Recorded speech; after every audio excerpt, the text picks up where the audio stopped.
Bismillahirrahmanirrahim. Alhamdulillahi Rabbil Alamin. Wassalatu wassalamu ala ashrafil anbiya'i wal mursalin Sayyidina Muhammadin wa ala alihi wa sahbihi ajma'in. Rabbi syrah li sadri wa yassir li amri wa hlul 'uqdatam min lisani yafqahu qawli. Amma ba'du. Alhamdulillah. Segala puji dan syukur kita panjatkan kepada Allah Subhanahu wa ta'ala. Selawat dan salam kepada junjungan Nabi besar kita, Nabi agung kita, Nabi Muhammad sallallahu alaihi wa ala alihi wa sahbihi wasallam.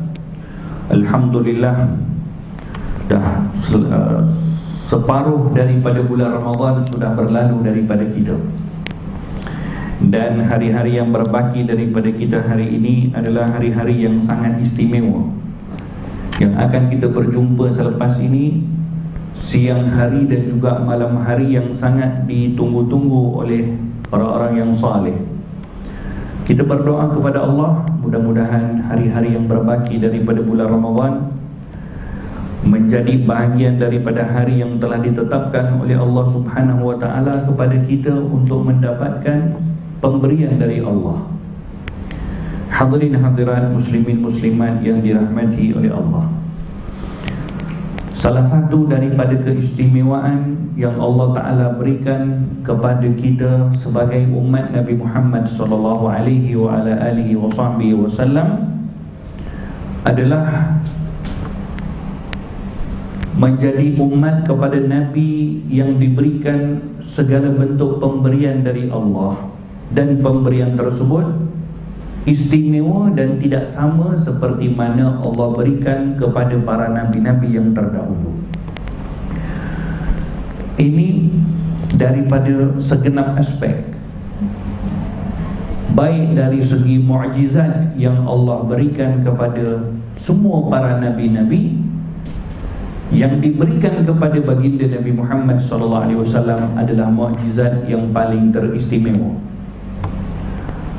baik dari segi umat yang Allah Ta'ala tetapkan kepada seluruh para anbiya. Umat Nabi Muhammad SAW adalah yang paling teristimewa. Demikian juga Allah jadikan kitab yang menjadi bekalan, wahyu yang menjadi panduan kepada umat manusia, seperti yang Allah turunkan kepada Nabi Daud kitab Zabur, Nabi Musa diturunkan kitab Taurat, Nabi Isa diturunkan kitab Injil. Demikian ada beberapa para nabi-nabi yang lain juga diturunkan oleh Allah dalam bentuk suhuf. Suhuf ini maksudnya lembaran, dia bukan kitab. Maksudnya wahyu yang ditulis dalam lembaran, maksudnya tidak banyak macam kitab Taurat, Injil, Zabur dan Quran. Seperti suhuf yang diturunkan kepada Nabi Idris, suhuf yang diturunkan kepada Nabi Ibrahim dan beberapa para anbiya yang lain. Maka di dalam Allah Subhanahu wa ta'ala menurunkan panduan dalam bentuk wahyu kepada para nabi untuk disebarkan kepada manusia. Wahyu yang Allah berikan kepada junjungan besar Nabi Muhammad SAW adalah yang paling terbaik dan juga yang paling teristimewa, yaitu Al-Quranul Karim. Penurunan Al-Quranul Karim tidak sama seperti mana penurunan kitab-kitab Allah yang lain. Pernah orang-orang kafir di Mekah bertanya kepada Rasulullah SAW. Katanya, ya Muhammad, lima lam yunazzil alaika al-Quran jumlatan wahidah. Kenapa tidak diturunkan Quran kepada kamu jumlatan wahidah, sekaligus? Nabi bila mana sampaikan ayat Quran kepada orang-orang kafir, sedikit demi sedikit mengikut kepada kronologi ayat-ayat yang diturunkan, maka mereka tanya kepada Rasulullah, kenapa tak diturunkan Quran sekaligus macam diturunkan Taurat dan Injil? Kan senang. Soalan mereka macamlah kalau turun sekaligus mereka akan beriman semua. tak beriman pun. Maka Allah Subhanahu wa ta'ala menjawab melalui salah satu ayat yang diturunkan, apa hikmah Al-Quran dijadikan penurunannya tidak seperti mana kitab Taurat dan kitab Injil yang diturunkan sekaligus, tapi Quran diturunkan sedikit demi sedikit selama 23 tahun perjalanan dakwah Rasul sallallahu alaihi wasallam, mengikut peristiwa-peristiwa dakwah ataupun perjalanan dakwah baginda Nabi Muhammad sallallahu alaihi wasallam. Selama 23 tahun ayat Quran diturunkan dalam tertib bukan seperti mana tertib mushaf yang ada di tangan kita sekarang. Ini Quran ada dua tertib, dua penyusunan. Yang pertama namanya tertibul mushaf. Tertibul mushaf maksudnya tertib yang disusun dalam kita punya mushaf sekarang ni, daripada suratul Fatihah, Al-Baqarah sampailah surah An-Nas, 114 surah, 6.236 ayat. Ini tertib Al-Mushaf nama dia. Adapun satu lagi tertib namanya tertib An-Nuzul, tertib dari segi penurunan Al-Quran. Ini totally different, tak sama dengan tertibul mushaf, macam tak ada kaitan. Tertibul nuzul bermula daripada surah Iqra, 5 ayat yang pertama seperti mana kita semua maklum, yang hari ini kita raikan nuzulul Quran. Kemudian yang kedua yang turun, selepas turun 5 ayat pertama daripada surah Iqra, yang kedua turun bukan ayat yang ke-6 surah Iqra, yang kedua turun surah Muddathir pula. Kemudian turun surah-surah yang lain. Hari ini turun surah itu ayat sikit, besoknya turun ayat yang lain daripada surah yang lain. Ini namanya tertibun nuzul. Kenapa ada dua? Kita panggil dua cara. Kalau diturunkan Quran ikut turun Fatihah dulu, kemudian Al-Baqarah, Ali Imran, An-Nisa, Al-Ma'idah, kan senang kalau kita fikir secara logiknya lah. Yang tadinya tu setiap kali diturunkan, baginda Rasulullah akan sampaikan kepada para sahabat, sahabat akan tulis dalam bahan-bahan yang berbeza-beza. Ada yang tulis di atas batu, ada yang tulis atas pelepah kurma, ada yang tulis atas kulit haiwan. Yang tulis tu pula bukan hari-hari orang yang sama. Memang ada penulis-penulis wahyu yang dilantik oleh Nabi, namanya Kuttabul Wahyi, penulis wahyu. Antaranya Sayyidina Ali, Ubay bin Ka'ab, Abdullah bin Mas'ud, Zaid bin Thabit. Ini antara sahabat-sahabat yang ditugaskan untuk menulis wahyu. Tapi turunnya ayat Quran ini di tempat yang berbeza-beza. Ada terkadang turun waktu malam wahyu, ada terkadang turun baginda Rasulullah duduk dalam rumah tak ada orang pun, ada yang turun ketika Nabi bermusafir, ada yang turun ketika Nabi sedang duduk tahajud, ada yang turun ketika Nabi berkhutbah, ada yang turun ketika Nabi sedang memberikan peringatan kepada para sahabat, ada yang turun ketika peperangan. Jadi penulisan Al-Quran di zaman Nabi ini bukan macam kita fikir setiap kali turun Nabi kumpulkan sahabat untuk tulis, tak. Tapi ketika turunnya sesuatu ayat, siapa daripada kalangan sahabat yang ada waktu itu, Nabi akan suruh mereka untuk tulis. Lalu apa yang mereka tulis, masing-masing simpan. Jadi apa yang akan berlaku kalau dengan cara macam tu? Quran yang ditulis ini bertebaran, berteraburlah. Satu orang sahabat mungkin ada tulis beberapa ayat ketika turun wahyu, dia tulis. Yang lain pula tulis ayat yang lain mungkin. Kerana tak semua keadaan turun wahyu sahabat-sahabat yang sama yang ada. Maka Ini cara turunnya wahyu kepada baginda Rasulullah, dan Nabi perintahkan sahabat untuk tulis on the spot.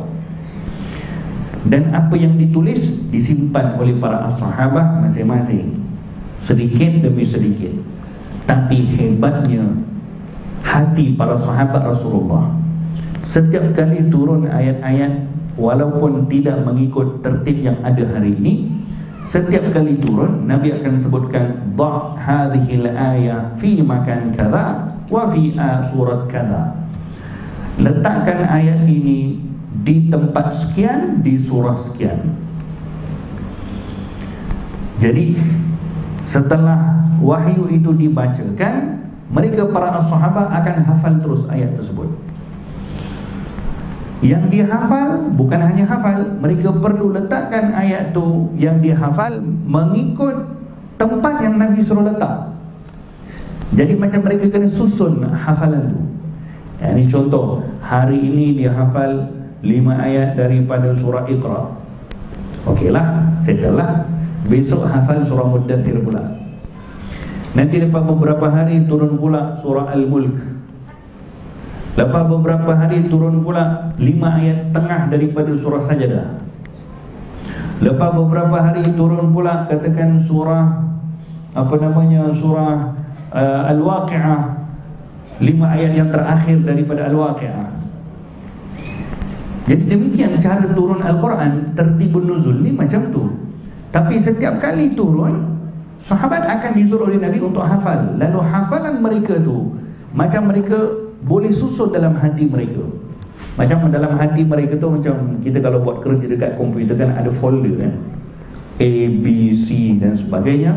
Jadi dalam hati mereka tu seolah-olah ada folder, ada file. Ini Al-Baqarah, ini Ali Imran, ini An-Nisa, sampailah habis. Setiap kali hafal tu mereka macam boleh susun. Oh, yang hafal hari ini sepatutnya di sini. Sehingga komplit ayat Quran diturunkan, mereka pun telah komplit hafalan Al-Quran. Demikian tertibun nuzul. Kenapa tidak diturunkan mengikut daripada Al-Fatihah sampai An-Nas?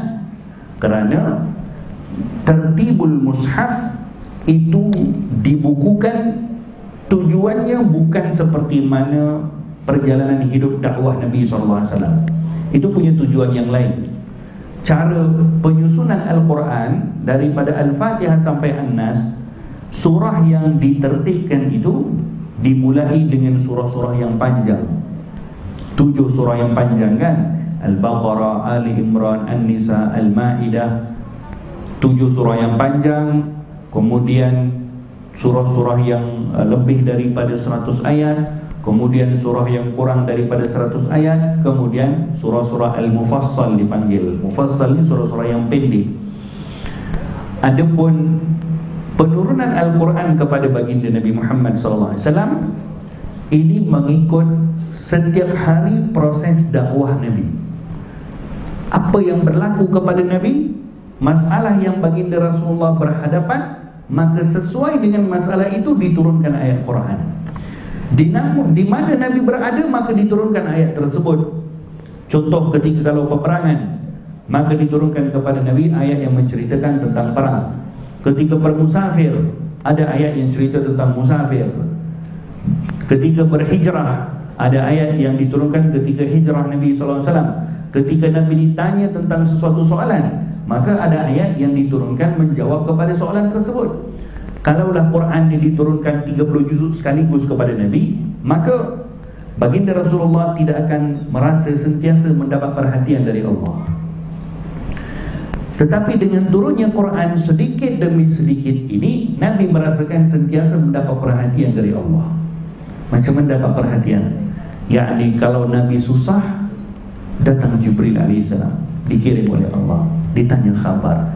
Kalau Nabi berhadapan dengan sesuatu soalan yang tak boleh nak dijawab, maka Nabi tak akan jawab, akan tunggu turunnya wahyu dari Allah Subhanahu wa ta'ala. Dengan cara ini, baginda Rasulullah akan merasa dirinya mendapat perhatian dari Allah. Satu. Yang kedua, umat pada ketika itu juga merasakan baginda Rasulullah tidak boleh untuk dipermainkan. Apa sahaja pun yang mereka nak tanya soalan, pasti akan ada wahyu yang akan menjawab kalau Nabi tak jawab. Pernah satu hari orang-orang Yahudi saja nak tes Nabi. Mereka nak tanya soalan yang tak ada satu orang pun tahu jawapan tersebut kecuali Rasulullah, kecuali orang-orang Yahudi dia yang tahu. Bani Israel dia yang tahu tentang jawapan kepada soalan ini, tak ada orang lain tahu. Lalu mereka nak tes Rasulullah. Mereka datang kepada Nabi, katanya, ya Muhammad, tahukah kamu tentang kisah satu kumpulan pemuda yang pernah ditidurkan oleh Allah selama 300 tahun? Cerita siapa ni? Ashabul Kahfi. Kemudian mereka tanya lagi, dan tahukah kamu tentang kisah satu orang raja yang pernah berkuasa di atas muka bumi, kuasanya, pemerintahannya daripada timur sampai ke barat, iaitu tentang Dzulqarnain. Maka waktu itu baginda Rasulullah belum tahu jawapannya, dan Nabi tak jawab. Kata Nabi, besok aku akan jawab. Kerana setiap apapun soalan yang ditanya, mustahil Nabi takkan jawab. Nabi akan jawab. Hanya saja jawapan Nabi tadi mungkin akan dijawab on the spot, atau tunggu turun wahyu, turun ayat Quran, Allah jawabkan. Jadi proses penurunan Al-Quran dengan cara sedikit demi sedikit membantu menguatkan dakwah Rasulullah. Setiap kali orang nak datang tes ilmu Nabi, maka Allah bantu Nabi dengan turunkan ayat Al-Quran on the spot. Maka dengan itu mereka akan rasa Muhammad ini tak boleh dibuat main. Tapi dalam soalan tadi Nabi kata besok Nabi akan jawab. Orang-orang Bani Israel pun tunggu. Besok baginda Rasulullah tak jawab pun. Nabi tak keluar rumah. Hari kedua Nabi tetap lagi tak keluar rumah. Sampai 3 hari mereka tunggu, tengok Rasulullah tak keluar rumah. Lalu mereka dah mula untuk mengatakan, tengok Muhammad, dia kata besok nak jawab. Dah 3 hari kita tunggu, dia tak keluar rumah pun. Jadi mereka seronok sebab mereka seolah-olah dah berjaya bertanya satu soalan yang macam nak, apa kita panggil, macam nak kenakan Nabi. Ini satu-satu keadaan di mana baginda Rasulullah tunggu wahyu turun, tapi wahyu lama tak, beberapa hari baru diturunkan. Sekali je pernah berlaku. Kenapa demikian? Sedangkan pada keadaan-keadaan yang lain, setiap kali ada sesuatu soalan kepada Nabi, waktu itu juga Jibril akan turunkan ayat Quran untuk bantu Nabi jawab. Tapi ketika itu sekali saja Allah tangguhkan selama beberapa hari. Kerana waktu itu untuk diberikan pengajaran. Nabi sebutkan apa? Aku akan jawab besok. Tapi besok tak turun wahyu. Selepas 3 hari baru turun wahyu. Allah turunkan dulu sebelum jawab tentang Ashabul Kahfi. Wala taqulanna li syai'in inni fa'ilun dzalika ghadan illa an taqulu insyaallah. Janganlah engkau ya Muhammad Rasulullah menyebutkan besok aku akan buat sesuatu, besok aku akan cakap sesuatu, kecuali didahulukanlah dengan ucapan insyaallah. Jadi ketika itu Allah lambatkan untuk menjawab soalan tadi dengan wahyu, supaya turunnya satu pensyariatan, yaitu pensyariatan menyebut insya-Allah. Jadi kalau tak berlaku keadaan itu kepada Nabi, sampai hari ini kita pun tak akan terpelajar menyebut insya-Allah. Lepas tu diturunkan suratul Kahfi. Tak cukup dengan suratul Kahfi yang menceritakan secara detail tentang kisah Ashabul Kahfi yang ditidurkan selama 300 tahun. Allah tambahkan lagi kepada baginda Rasulullah, diturunkan ayat Quran menceritakan tentang satu ilmu yang orang Yahudi pun tak tahu. Tadi mereka datang tanya soalan, dengan ilmu yang mereka sahaja tahu? Nabi jawab. Dan tak cukup dengan itu, Allah tambahkan lagi tentang satu kisah seorang lelaki yang diceritakan dalam suratul Baqarah. Satu orang lelaki daripada Bani Israel dulu yang bukan ditidurkan, dimatikan oleh Allah selama 100 tahun. Apa ayat tu? Marra ala qaryatin wa hiya khawiyatun ala urushiha qala anna yuhyi hadhihi Allah ba'da mautiha fa amatahu Allah mi'ata 'amin thumma ba'atha. Satu orang lelaki daripada kalangan Bani Israel dalam ketika bermusafir naik keldai. Ketika dia musafir, dia nampak ada satu kampung yang berlaku runtuhan, gempa bumi, dan semua penduduk kampung tu mati. Bangunan-bangunan yang runtuh, rumah-rumah yang runtuh, orang-orang kampung pun mati. Jadi bila dia nampak banyak orang mati, dia tanya kepada Allah, anna yuhyi hadhihi Allah ba'da mautiha. Ya Allah, macam mana kau akan hidupkan balik orang yang mati semua ni? Soalan yang ditanya oleh lelaki ni bukan kerana dia tak beriman kepada Allah bahawa Allah mampu hidupkan orang yang mati, tak. Macam juga soalan Nabi Ibrahim dulu kan. Nabi Ibrahim pun pernah bertanya kepada Allah, ya Allah, macam mana kau akan hidupkan orang yang mati? Maka Allah sebut apa kepada Nabi Ibrahim? Ya Ibrahim, kau tangkap seekor burung, sembelih burung tadi, belahkan burung tadi jadi 4 bahagian, maka letakkan setiap bahagian burung tu di setiap gunung-gunung. Kau duduk di tengah-tengah, panggil burung tu. Itu burung yang telah dibelah-belah badannya, masing-masing datang bercantum balik jadi burung yang berterbangan seperti biasa ketika Nabi Ibrahim panggil. Kata Allah, macam bila aku akan hidupkan orang yang dah mati nanti di hari akhirat. Lelaki ini pun tanya dengan soalan yang sama. Maka apa Allah tunjukkan kepada lelaki ini? Fa'amatahu Allah mi'ata 'amin. Dimatikan lelaki ini selama 100 tahun. Orang-orang Yahudi, Bani Israel di Madinah, bila dengar kisah ini, terkejut mereka.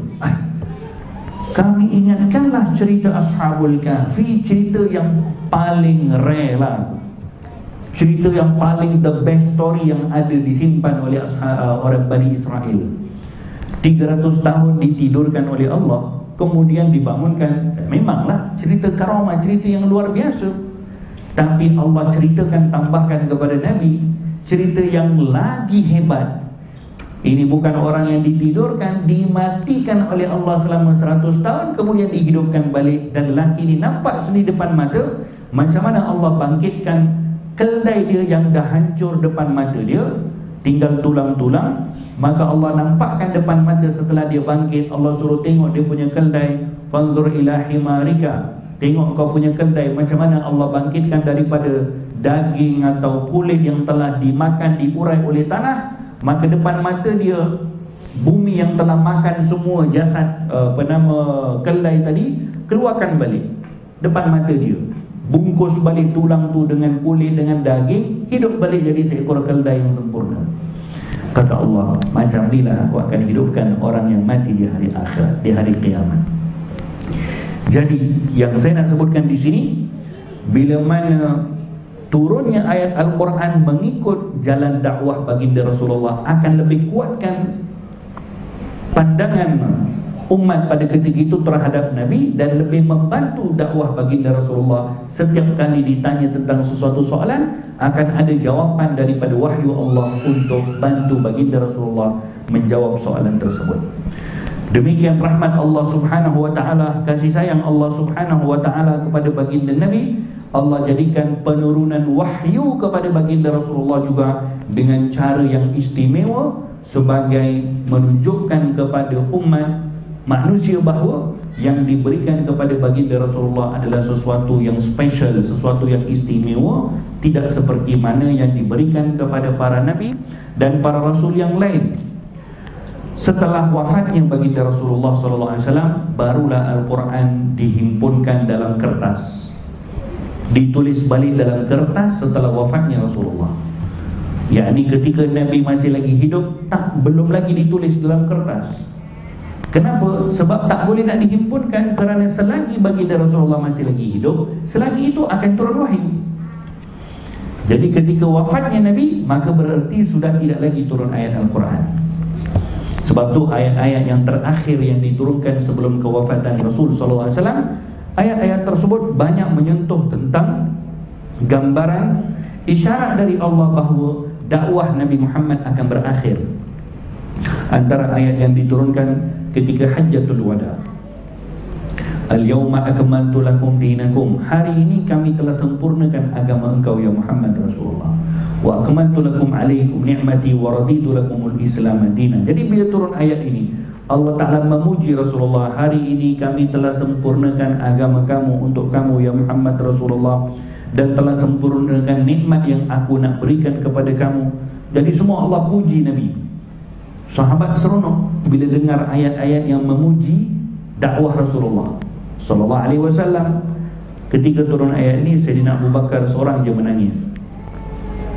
Kerana Sayyidina Abu Bakar seorang yang faham di sebalik ayat ini Allah Ta'ala sudah berikan isyarat bahawa kalaulah Allah telah memuji, telah sempurnakan agama ini dengan dakwah Nabi sallallahu alaihi wasallam, maka akan sampai dah tak lama lagi waktu di mana baginda Rasulullah akan dijemput oleh Allah Subhanahu wa taala. Demikian setelah turunnya ayat-ayat yang terakhir, maka setelah wafatnya Nabi pada zaman Sayyidina Abu Bakar Siddiq, barulah Al-Quran itu dihimpunkan, ditulis dalam mushaf, ditulis dalam kertas, dihimpunkan dan dinamakan sebagai Mushaf Abu Bakar. Mushaf Abu Bakar ini dia dikumpulkan dengan 7 jenis bahasa Arab. Quran ini diturunkan dengan 7 jenis bahasa Arab. Maksudnya boleh dibaca dengan 7 lahjah Arab.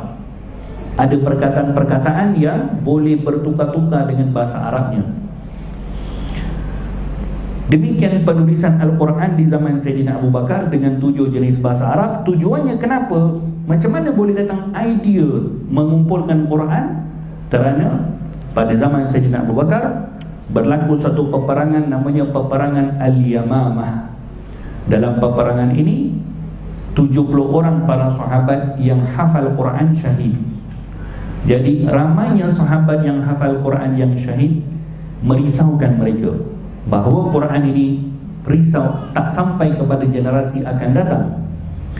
Maka datanglah idea untuk mengumpulkan Quran, disalin balik Al-Quran, dikumpulkan dalam satu mushaf, namanya Mushaf Abu Bakar. Ianya berterusan sampai ke zaman Sayyidina Umar. Pada zaman Sayyidina Uthman, bila makin ramai orang masuk Islam, makin ramai orang yang bukan Arab masuk Islam, banyak pula orang yang salah dalam membaca Quran kerana menggunakan 7 jenis bahasa Arab. Yang ini dengar ayat yang disampaikan dengan perkataan macam ni, yang itu pula dengar perkataan lain, walhal semuanya betul. Tapi bila sahabat Rasulullah yang bertebaran menyampaikan agama Islam, membacakan Quran dengan apa yang mereka dengar daripada Nabi, berlaku pertelingkahan, macam berlaku salah menyalahkan daripada kalangan umat Islam, siapa punya bacaan yang paling betul. Walhal semuanya betul pun, maka Sayyidina Uthman waktu itu buat satu lagi ijtihad untuk tulis balik Al-Quran dengan satu lagi kaedah. Lalu terhasillah Mushaf Uthmani. Mushaf Uthmani ini apa lainnya dengan Mushaf Abu Bakar? Mushaf Uthmani ini hanya menggunakan, mengekalkan bahasa Arab Quraisy, 6 lagi bahasa dibuang. Jadi Quran yang ada pada kita sekarang adalah Quran yang hanya menggunakan bahasa Arab Quraisy. Jadi senang untuk semua orang baca. Namanya Mushaf Uthmani. Ini berlaku pada zaman Sayyidina Uthman, dan Al-Quran yang dihimpunkan pada ketika itu masih lagi tidak ada titik dan baris. Yang ada hanya tulisannya sahaja, tak ada titik, tak ada baris.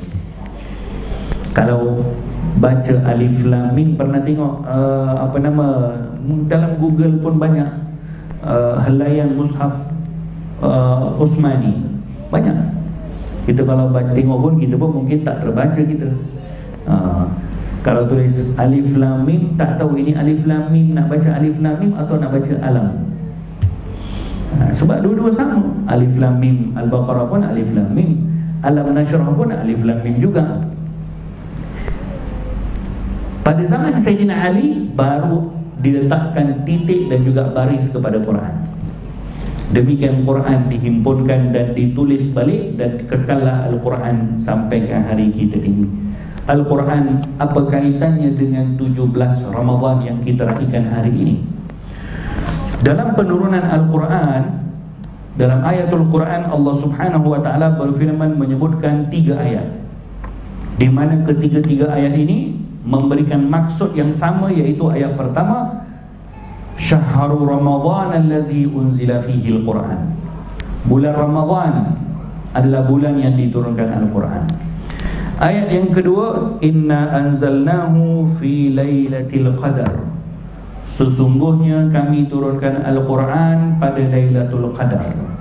Ayat yang ketiga, Inna anzalnahu fi lailatin mubarakah. Sesungguhnya kami turunkan Al-Quran pada malam yang diberkati. Tiga-tiga ayat ini membawa maksud yang sama, yaitu Quran yang diturunkan pada Lailatul Qadar. Dalam ayat yang saya baca, ketiga-tiga ayat tadi menggunakan perkataan anzala. Inna anzalnahu fi lailatul qadar. Yang kedua, inna anzalnahu fi lailatin mubarakah. Yang ketiga, syahrul Ramadan allazi unzila. Perkataan anzala dan unzila dalam bahasa Arab maksudnya ialah diturunkan sekaligus. Jadi yang dimaksudkan diturunkan Al-Quran pada Lailatul Qadar itu adalah penurunan Al-Quran secara sekaligus daripada Lauhul Mahfuz ke Baitul Izzah, langit yang pertama. Sekaligus 30 juzuk turun. Itulah yang berlaku pada Lailatul Qadar. Kemudian daripada Baitul Izzah turun sedikit demi sedikit kepada baginda Rasulullah melalui malaikat Jibril alaihi salam. Ini secara terpisah-pisah. Maka inilah yang disebutkan dalam satu lagi ayat, wa Qur'anan faraqnahu litaqra'ahu 'alan nasi 'ala mukthin wa nazzalnahu tanzila. Dan kami jadikan penurunan Al-Quran ini nazzalnahu, kami turunkan sedikit demi sedikit. Jadi ayat ini menunjukkan Quran diturunkan sedikit demi sedikit. Ini kalau terjemahan antara dua perkataan ini, kalau kita buka dalam terjemahan Quran, dia sama-sama akan tulis turun Quran. Tapi dalam bahasa Arab ada lain maksudnya. Kalau dalam bahasa Arab anzala itu maksudnya turun sekaligus. Kalau nazzala turun sedikit demi sedikit. Jadi yang diturunkan secara sekaligus ini berlaku pada Lailatul Qadar.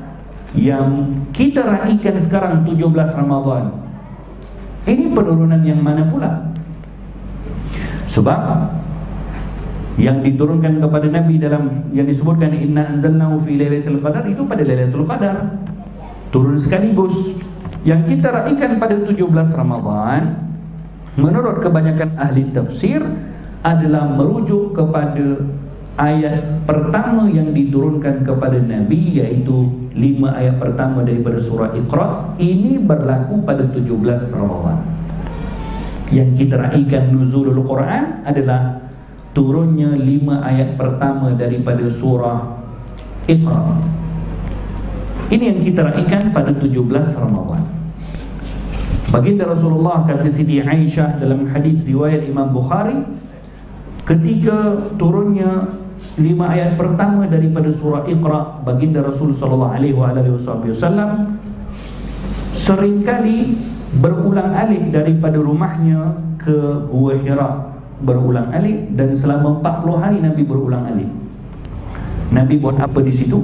Beribadah kepada Allah, mengikut syariat Nabi Ibrahim alaihissalam. Sampailah pada hari 17 Ramadan, malaikat Jibril datang dan membacakan kepada Nabi Iqra bismi rabbikal ladzi khalaq, yang seringkali kita dengarkan. Diulang kali yang ketiga dipeluk Nabi sallallahu alaihi wasallam, baru Nabi dapat membaca Iqra bismi rabbikal ladzi khalaq. Ini kali pertama baginda Rasul sallallahu alaihi wasallam berjumpa dengan malaikat Jibril dalam rupa seorang lelaki waktu itu. Jibril datang menyerupai seorang lelaki. Kemudian kali yang kedua Jibril datang kepada Nabi, waktu itu baginda Rasulullah nampak Jibril dalam rupanya yang asal. Setelah beberapa hari turun surah Iqra, maka satu hari Nabi ketika keluar daripada rumah nampak Jibril di antara langit dan bumi. Kata baginda Rasulullah, aku nampak Jibril duduk antara langit dan bumi, dan walahu, bagi Jibril, 600 ajnihah, ada 600 sayap. Satu sayapnya dibuka, tertutup bumi. Ini saiz malaikat Jibril. Dan kata Nabi, aku nampak Jibril duduk antara langit dan bumi. Ini kali pertama baginda Rasulullah nampak Jibril dalam rupanya yang asal. Kebanyakan ketika Jibril alaihissalam datang kepada baginda Rasulullah turunkan wahyu, Jibril akan datang dalam rupa seorang lelaki dan datang dalam rupa yang kemas. Makanya para sahabat waktu itu ketika Jibril alaihissalam datang dalam rupa seperti ini, mereka berpeluang tengok. Tapi kalau datang dalam rupa yang asal, sahabat tak nampak, Rasulullah je nampak. Kalau datang dalam rupa seorang lelaki yang handsome tadi, sahabat pun nampak. Jadi beruntung para sahabat Nabi SAW yang banyak kali pernah nampak Jibril AS depan mata, walaupun Jibril datang dalam rupa seorang lelaki. Melihat malaikat Jibril, kita pun dapat lihat malaikat juga, tapi malaikat Israel lah. Malaikat Israel insya-Allah semua orang nampak. Malaikat Jibril tak semua orang lah. Ada orang-orang yang teristimewa yang boleh nampak malaikat Jibril, tapi malaikat Israel insya-Allah semua orang akan nampak. Demikian ayat pertama yang diturunkan daripada surah Iqra menjadi panduan kepada umat Nabi Muhammad sallallahu alaihi wasallam, dan Al-Quran diturunkan selama 23 tahun sebagai mukjizat yang teragung kepada baginda Rasulullah. Setiap kali turun ayat Quran, Nabi akan bacakan kepada para sahabat dan Nabi akan terangkan maksudnya. Ini yang disebutkan dalam ayat, wa anzalna ilaika dzikra litubayyana lin-nas ma nuzila ilaihim. Kami turunkan kepada kamu wahai Muhammad Rasulullah az-dzikra, Al-Quran, supaya litubayyana lin-nas, supaya kamu akan terangkan makna Al-Quran tersebut kepada manusia. Jadi Nabi bukan hanya bacakan Quran kemudian minta para sahabat pandai-pandailah kamu faham maksud Quran. Tak. Para sahabat walaupun mereka ni orang-orang Quraisy, daripada kalangan mereka pun baginda Rasulullah tetap memberikan faham tentang makna ayat Quran. Nak bagi tahu di sini, Al-Quran tak boleh difaham dengan logik akal. Kerana kalau kita semata-mata membaca Quran dengan terjemahan, itu hanya secara maksud, secara general saja yang kita tahu. Tapi kandungan kepada maksud ayat Quran secara terperinci kita tidak akan tahu kecuali setelah membaca tafsirul Quran. Jadi ada beza antara terjemahan Quran dengan tafsir Quran. Banyak orang confuse. Terjemahan maksudnya Bismillahirrahmanirrahim, dengan nama Allah yang Maha Pemurah lagi Maha Penyayang. Itu terjemahan. Tafsir Bismillahirrahmanirrahim, ba itu apa maksudnya? Bismillah ayat yang keberapa? Berapa banyak kali dalam Quran berulang perkataan Bismillahirrahmanirrahim? Bila diturunkan surah Al-Fatihah itu, bila diturunkan suratul Fatihah, adakah surah Makki atau Madani? Diturunkan ketika baginda Rasulullah berada dalam keadaan apa? Apa maksudnya? Ada nasikh atau mansukh atau tidak? Jadi perbahasan yang detail seperti ini namanya tafsir. Jadi memahami Al-Quran tak boleh hanya dengan bergantung kepada terjemahan. Kerana kalau terjemahan semata-mata yang dijadikan sebagai pegangan, maka ramai orang yang akan tersalah di dalam memahami kandungan teks Al-Quran. Ada banyak kumpulan-kumpulan yang muncul dalam agama kita membawa idea-idea yang pelik-pelik, dan mereka juga berhujah dengan Al-Quran. Dahulu ada satu kumpulan Islam yang muncul dengan pegangan atau idea bahawa kita ini solat satu hari 3 waktu sahaja, bukan 5 waktu. Kerana dalam Quran yang hanya mention solat 3 waktu: fajar, solat malam, solat asar. Zuhur tak ada, maghrib tak ada. Ada kumpulan yang mendakwa demikian, dan hujah mereka adalah Al-Quran. Dan memang pun ayat Quran ada 3 waktu je. Ada pula satu kumpulan lain yang muncul dengan membawa idea bahawa minum arak hanya diharamkan ketika nak pergi solat. Selain daripada waktu solat, nak minum arak boleh, tak ada masalah. Mereka juga berhujah dengan ayat Al-Quran, la taqrabus salata wa antum sukara. Janganlah kamu mendekati solat dalam keadaan kamu mabuk. Maksudnya kalau kamu bukan nak solat, boleh mabuk, tak ada masalah. Gunakan ayat Quran. Ada lagi kumpulan lain pula yang muncul mengatakan bahawa kita ini yang diharamkan hanya memakan daging babi, tapi selain daripada dagingnya boleh dimakan, tak ada masalah. Nak buat sup tulang boleh, lepas tarawih morih nak buat sup tulang boleh. Yang tak boleh dagingnya. Buktinya apa? Dibacakan ayat Quran. Nak bantah macam mana ayat Quran yang sebut? Hurrimat alaikumul maitata waddama walahmul khinzir. Diharamkan kepada kamu untuk memakan bangkai, darah, walahmal khinzir, dan daging babi. Hai, jelas katanya. Ini Al-Quran, wahyu dari Allah. Allah sebutkan dalam Al-Quran yang diharamkan dagingnya. Nak buat sup tulang, okey. Ada kumpulan yang dakwa macam tu. Ada kumpulan juga yang mendakwa orang perempuan yang kematian suami, iddahnya adalah 1 tahun.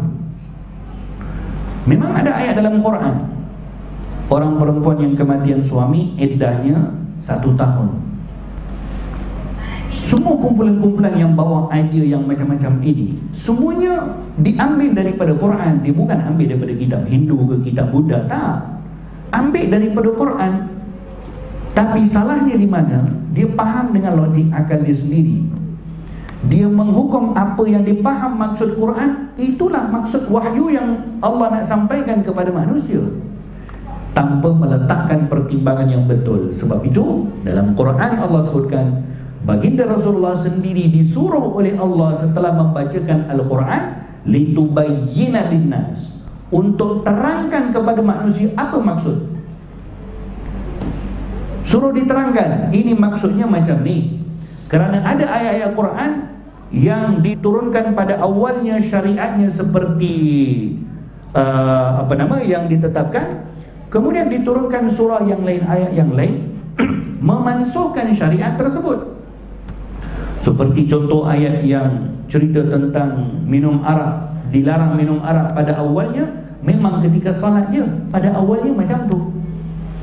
Kan proses pengharaman arak ni kan step by step.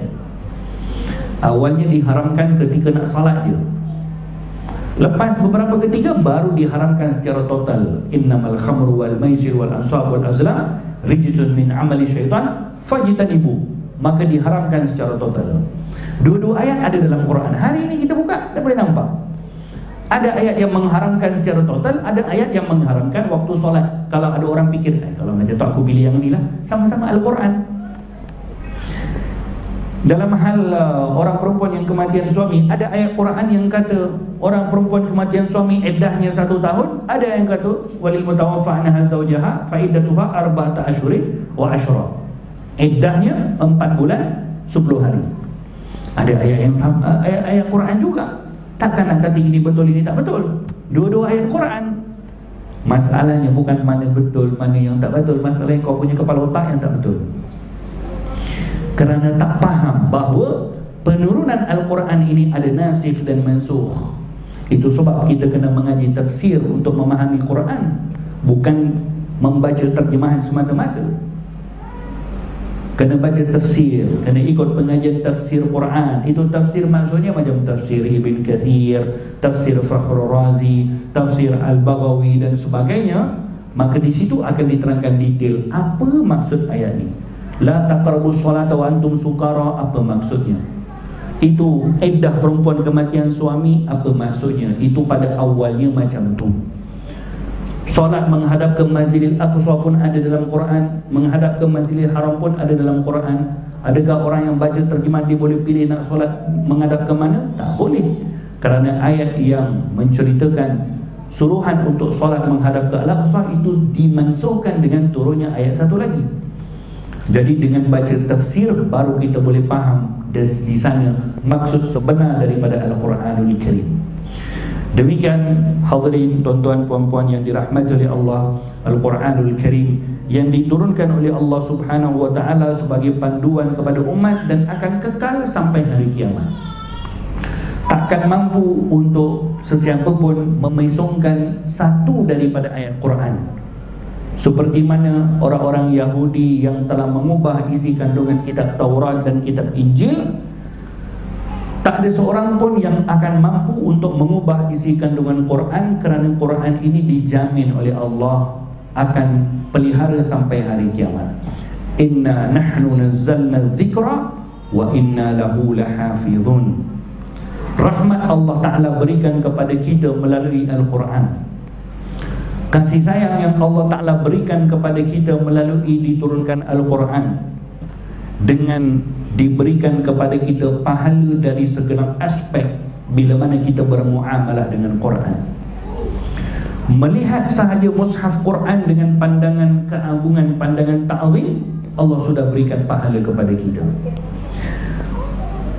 Pegang Quran sudah diberikan pahala.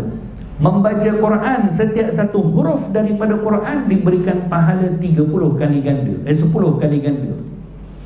Nabi sebutkan Alif Lam Mim itu alifun harf. Alif itu satu huruf, lam satu huruf, mim satu huruf. Setiap satu daripada huruf Quran akan diberikan pahala 10 kali ganda. Ini bahagian daripada rahmat Allah Subhanahu wa ta'ala, gandaan pahala yang Allah berikan kepada pembaca Quran. Dan bukan hanya pahala itu kembali kepada dirinya, tapi pahala bacaan Quran akan juga menjadi syafaat kepadanya di hari kiamat nanti, di kuburnya, termasuk kepada orang tuanya juga akan mendapatkan faedah daripada seseorang anak yang membaca Quran. Al-Quran yang diturunkan oleh Allah Subhanahu wa ta'ala ini boleh dibaca oleh sesiapa pun daripada kalangan umat, boleh dihafal oleh sesiapa pun. Yang penting dihafal atau dibaca dengan cara yang betul. Semua orang pun boleh baca Quran, semua orang pun boleh hafal Quran. Hanya tinggal lagi boleh hafal banyak atau boleh hafal sikit. Kita Masya Allah Tabarakallah, dengan ketibaan bulan Ramadan ini pasti kita telah didekatkan dengan Quran. Kalau mungkin kat rumah kita tu jarang-jarang kita pegang mushaf Quran, datangnya bulan Ramadan kita dah rajin-rajin dah nak pegang Quran yang dah berhabuk tu. Dah rajin-rajin dah tadarus Quran. Banyak aktiviti-aktiviti tadarus yang kita ikut. Jangan tidur terus. Biar banyak tadarus, jangan tidur terus. Subhanallah. Ada satu orang wanita di zaman dahulu, di zaman satu orang imam besar namanya Al-Imam Abdullah bin Mubarak. Wanita ini 40 tahun tak pernah keluar daripada mulutnya kecuali ayat Quran. Tak pernah bercakap satu patah pun, tak pernah jawab satu soalan pun daripada sesiapa yang bertanya. Apapun yang ditanya oleh orang, apapun yang dia nak cakap dengan orang, semuanya akan dibacakan ayat Quran. Seolah-olah Al-Quran ini boleh komplitkan hidup dia 40 tahun. Apa saja hajatnya, orang tanya soalan apapun, Dia punya jawab dengan ayat Quran. Subhanallah, mukjizatnya Quran. Ada satu kisah seorang perempuan di zaman Al-Imam Abdullah bin Mubarak, seorang imam yang sangat agung pada zaman tabi'in dulu. Kata beliau, satu hari aku keluar pergi haji. Dalam musafir aku nak pergi haji. Dalam perjalanan aku ketika mana musafir tu, ternampak satu orang perempuan duduk di tengah-tengah padang pasir. Perempuan tu pakai khimar. Khimar ni macam telekung lah, telekung besar macam tu. Nampak dia duduk sorang-sorang di tengah-tengah jalan. Lalu kata Imam Abdullah bin Mubarak, aku pun berikan salam, Assalamualaikum warahmatullah. Perempuan tadi jawab, katanya, Salamun qawlam min Rabbir Rahim. Dijawab dengan ayat Quran. Abdullah bin Mubarak tanya, Yarhamukillah, ma tasna'ina fi hadzal makan? Moga Allah rahmati engkau wahai wanita, apa yang kau buat di tengah-tengah jalan macam ni? Faqalat, perempuan itu menjawab, wa may yudlilillah fala hadiyalah. Orang yang disesatkan oleh Allah, maka dia tidak akan jumpa jalan yang benar. Maka kata Abdullah bin Mubarak, aku faham bahawa perempuan ini nak bagi tahu dia sesat jalan, tapi dijawab dengan Al-Quran. Abdullah bin Mubarak tanya, kamu nak pergi mana? Kata perempuan tadi, Subhanalladzi asra bi'abdihi laylan minal masjidil haram ilal masjidil aqsa. Kata Abdullah bin Mubarak, aku faham daripada jawapan perempuan tadi, dia baru balik daripada Masjidil Haram, yakni baru balik daripada haji. Sekarang dia nak menuju ke Masjidil Aqsa, ke Palestin. Yakni perempuan ni orang Palestin, tapi jawabnya dengan ayat Quran. Kata Abdullah bin Mubarak, kamu dah berapa lama duduk di sini? Kata perempuan tadi, Salasa layalin sawiyya. Ayat daripada kisah Sayyidatina Maryam, 3 hari 3 malam. Ditanya lagi, aku tak nampak pun kamu ada makan dan ada minum. Kalau kata 3 hari di sini, tak nampak pun kamu berdiri sebatang kara macam ni, tak dapat pembekalan makan pun. Kata perempuan tu, huwa yut'imuni wa yusqin. Ayat juga cerita tentang Sayyidatina Maryam, Allah lah yang memberikan makan dan memberikan minum kepadaku. Abdullah bin Mubarak tanya lagi, jadi kamu berwuduk pakai apa? Dah 3 hari kat sini kamu berwuduk pakai apa? Kata perempuan tadi, falam tajidu ma'an fatayammamu sa'idan tayyiba. Ayat Quran yang menceritakan tentang tayammum. Kalau tak ada air untuk bertayammum, kalau tak ada air untuk berwuduk, fatayammamu, maka bertayammumlah. Kemudian Abdullah bin Mubarak tanya kepada perempuan tu, aku ni ada bawa sikit makanan, kamu nak tak makan? Perempuan tu jawab, summa atimmus siyama ilal lail, dan sempurnakanlah puasa kamu sampai ke malam. Maka Abdullah bin Mubarak faham kalau perempuan ini sedang berpuasa. Abdullah bin Mubarak tanya, tapi sekarang bukan bulan Ramadan untuk kamu berpuasa? Perempuan tu jawab, wa man tatawwa'a khairan fa innallaha syakirun alim. Orang yang berpuasa sunat, maka dia adalah tanda dia betul-betul bersyukur kepada Allah. Semuanya dijawab dengan Al-Quran. Kata Abdullah bin Mubarak, kamu ni kan sekarang dalam keadaan musafir, kan ada rukhsah untuk tidak berpuasa. Kenapa nak terus puasa? Kamu boleh saja untuk makan dan minum. Perempuan tu menjawab, katanya, wa antasumu khairul lakum. Ayat yang ceritakan tentang orang musafir ketika berpuasa, boleh untuk berbuka puasa, tapi Allah sebut lagi lepas tu, wa antasumu khairul lakum. Orang musafir ni kalau dikomplitkan puasa itu lebih baik. Kemudian Abdullah bin Mubarak turunkan dia punya onta. Dia pun persilakan perempuan tadi tu untuk naik ke ontanya. Lalu perempuan itu sebelum naik katanya, qul lil mu'minina yaghuddu min absarihim. Katakan ya Muhammad Rasulullah kepada orang-orang lelaki daripada kalangan orang beriman untuk tundukkan pandangan. Jadi Abdullah bin Mubarak pun toleh belakang. Kerana perempuan itu berikan isyarat, jangan tengoklah kalau dia nak naik onta, mungkin akan panjat, akan terangkat kain, nampak kaki dan sebagainya. Abdullah bin Mubarak pun toleh ke belakang. Ketika nak naik onta tadi tak nak bergerak, maka perempuan itu pun membaca Subhanalladzi sakhkhara lana hadza wa ma kunna lahu muqrinin wa inna ila rabbina lamunqalibun. Onta tadi pun bergerak.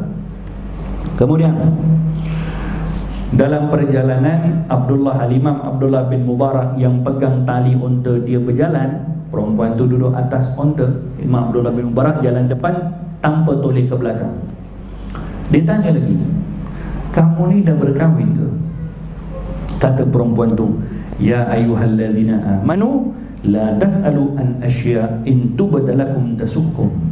Wahai orang-orang beriman, janganlah kamu bertanya soalan yang mana akan menyusahkan kamu dan tak ada manfaat untuk kamu. Buat apa kamu nak tanya budak kahwin ke belum?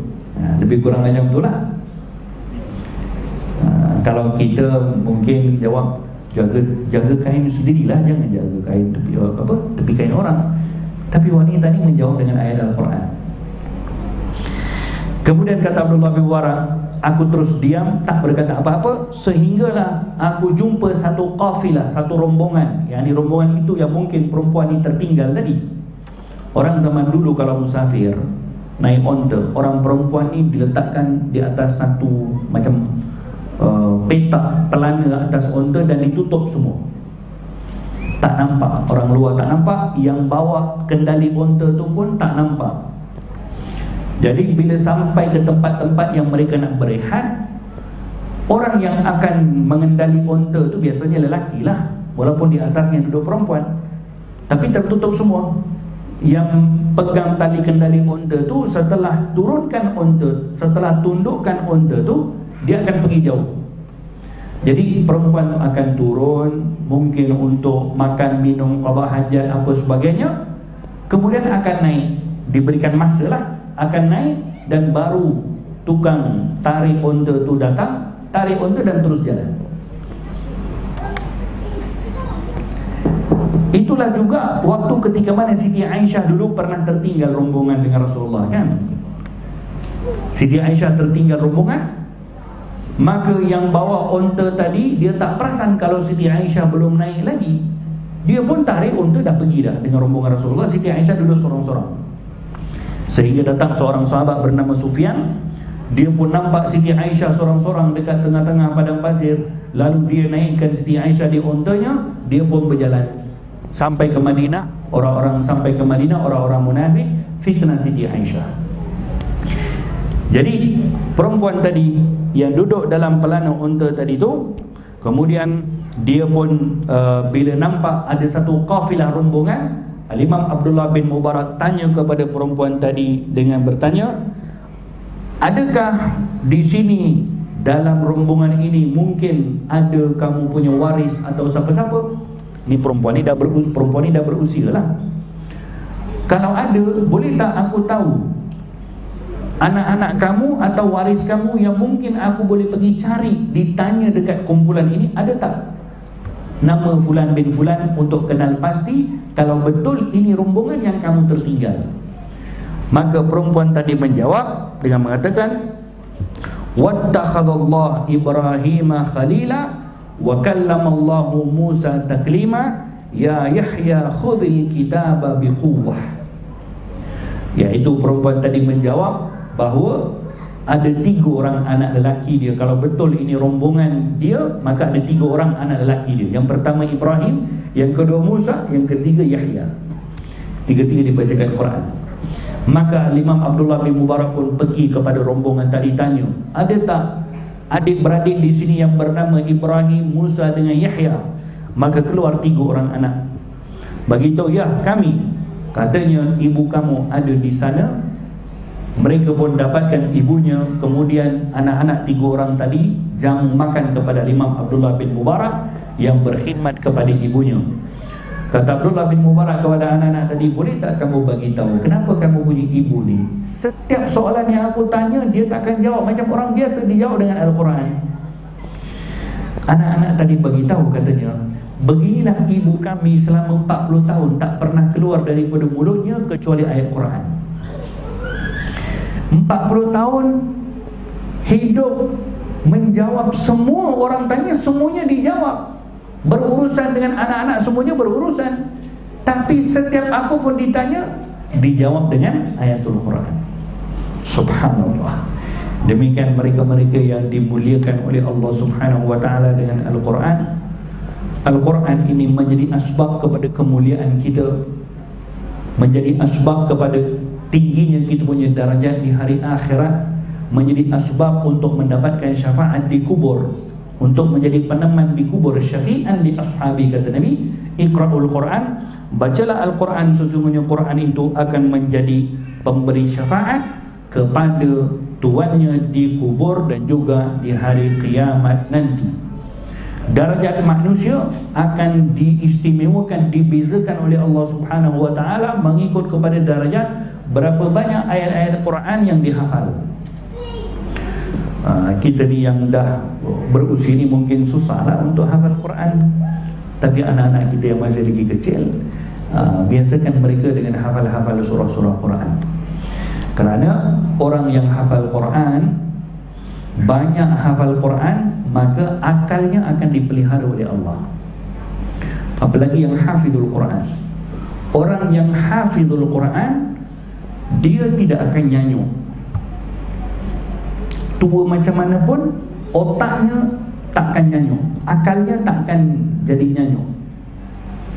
Kerana apa? Kerana kehormatan Al-Quran yang dipelihara dalam hatinya, Allah akan jaga dia. Sebab tu orang-orang Arab, orang Arab ni susah kita nak jumpa orang Arab yang nyanyuk. Sebab mereka ni banyak hafal Quran. Kalau kami waktu belajar di Mesir dulu, kalau pergi exam Quran, satu hari, satu tahun kena hafal 2 juzuk Quran. Jadi ujian exam Quran ni kira exam yang paling susah lah. Dia ada 2 ujian, ada ujian syafawi, ujian lisan dan ujian bertulis.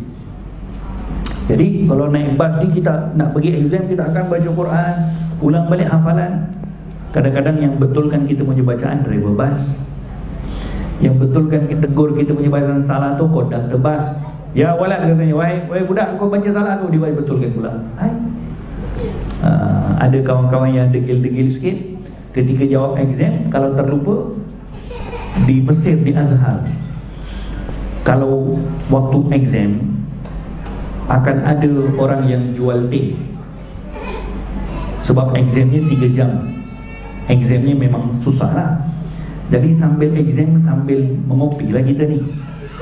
Ada orang yang akan bawa teh, siapa nak beli teh, dia bawa, nanti dia baca sambil jawab, sambil minum.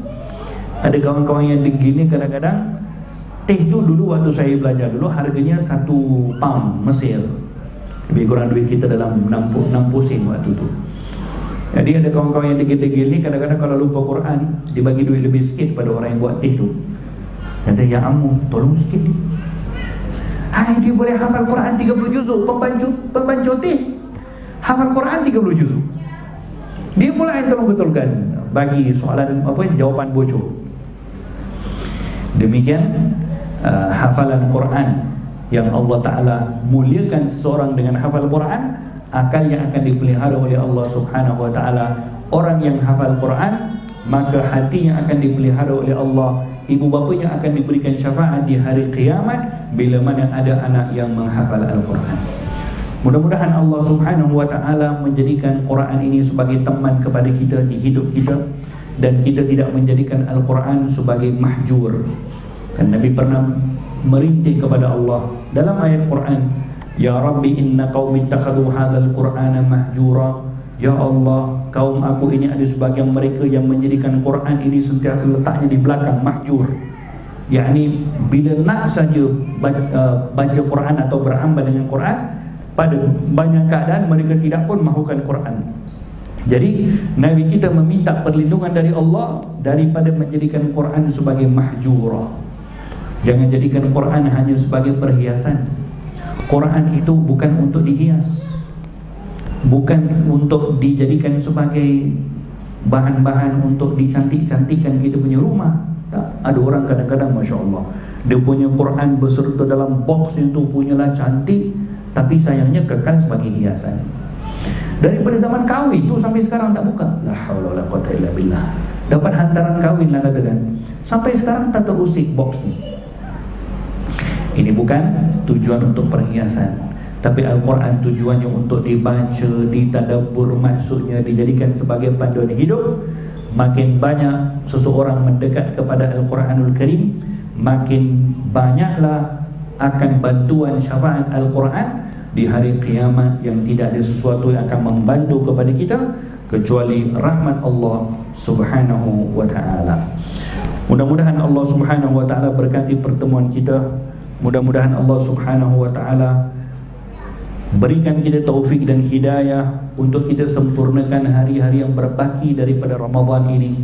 Kalaulah kita ni banyak culas, banyak lupa, banyak leka dalam hari-hari yang sudah berlalu, sekarang hari-hari yang akan datang kepada kita adalah hari-hari yang lebih bermakna. Kita akan mendekati kepada 10 malam yang terakhir. Kita masih lagi belum terlambat untuk golongkan diri kita sebagai golongan Ahlul Quran dalam bulan Ramadan. Kita masih lagi belum terlambat untuk dapatkan keampunan Allah. Kita masih lagi belum terlambat untuk mendapatkan segala pemberian yang ingin Allah berikan di dalam bulan Ramadan. Masih lagi belum terlambat kepada kita. Dan jangan juga kita jadi orang yang zalim kepada diri kita. Jangan jadi orang yang tidak berterima kasih, bersyukur kepada Allah. Ingat balik dulu kita pernah mengemis kepada Allah, kita pernah minta kepada Allah, ya Allah berkatilah bulan Rajab kami, berkati bulan Syaban kami, sampaikan kami dalam bulan Ramadan, sampaikan kami dalam bulan Ramadan. 2 bulan kita berdoa kepada Allah, sampaikan dalam bulan Ramadan. Ini sudah Allah berikan Ramadan, maka janganlah kita mengabaikan kurniaan Ramadan ini. Mudah-mudahan ini bukanlah Ramadan yang terakhir. Mudah-mudahan Allah panjangkan umur kita, berjumpa dengan Lailatul Qadar, menghidupkan 10 hari yang terakhir daripada Ramadan, menghidupkan malam-malam Ramadan, dan mudah-mudahan rumah kita juga akan dihidupkan dengan bacaan-bacaan ayatul Quran pada hari-hari yang terakhir daripada bulan Ramadan ini, insyaAllah. Amin Allahumma amin. Hadza billahi taufik. Allahumma inna na'udzubika min ilmin la yanfa' wa na'udzubika min qalbin la yakhsha' wa na'udzubika min du'ain la yustajab wa na'udzubika min 'amalin la yuqbal bi rahmatika ya arhamar rahimin. Rabbana atina fid dunya hasanatan wa fil akhirati hasanatan wa qina adzabannar. Wa sallallahu ta'ala wa sallama ala khairi khalqi sayyidina Muhammadin wa ala alihi wa sahbihi wa sallam. Walhamdulillahi rabbil alamin. Wassalamualaikum warahmatullahi wabarakatuh.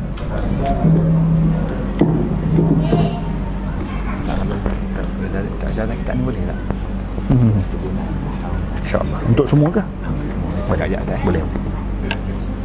Saya latih tak? InsyaAllah. Ada semua ada ni. Boleh.